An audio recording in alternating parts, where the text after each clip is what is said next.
Hi everyone. Today we're going to read Where the Wild Things Are by Maurice Sendak.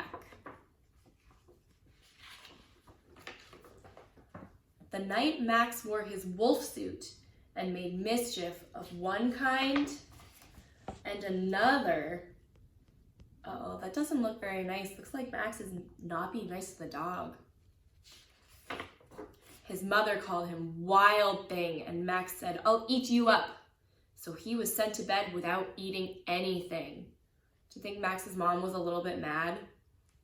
She might be a little bit mad. But it looks like Max is really mad. That very night in Max's room, a forest grew. And grew. There's trees in his bedroom.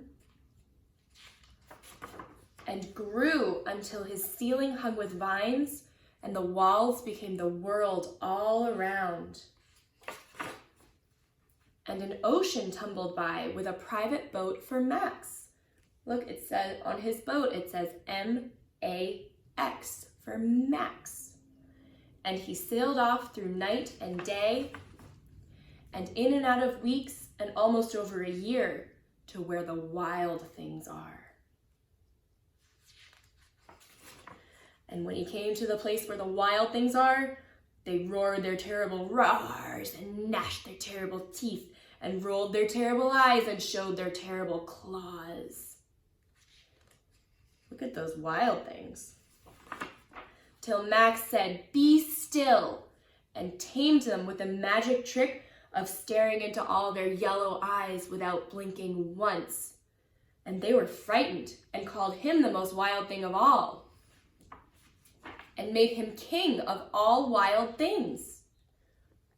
"And now," cried Max, "let the wild rumpus start." Oh, do you see they're having a wild rumpus under the moon? Maybe you sometimes like to have a wild rumpus. At Little Schoolhouse, we have a wild rumpus a lot. Look, Max is getting a piggyback from this wild thing. "Now stop," Max said, and sent the wild things off to bed without their supper. And Max, the king of all wild things, was lonely and wanted to be where someone loved him best of all. Do you think that maybe Max is a little bit homesick? Maybe he wants to go home. Then, all around, from far away across the world, he smelled good things to eat. So he gave up being king of where the wild things are. But the wild things cried, "Oh, please don't go. We'll eat you up. We love you so." And Max said, "No." The wild things roared their terrible roars and gnashed their terrible teeth and rolled their terrible eyes and showed their terrible claws. But Max stepped into his private boat and waved goodbye and sailed back over a year and in and out of weeks and through a day and into the night of his very own room, where he found his supper waiting for him. And it was still hot. The end.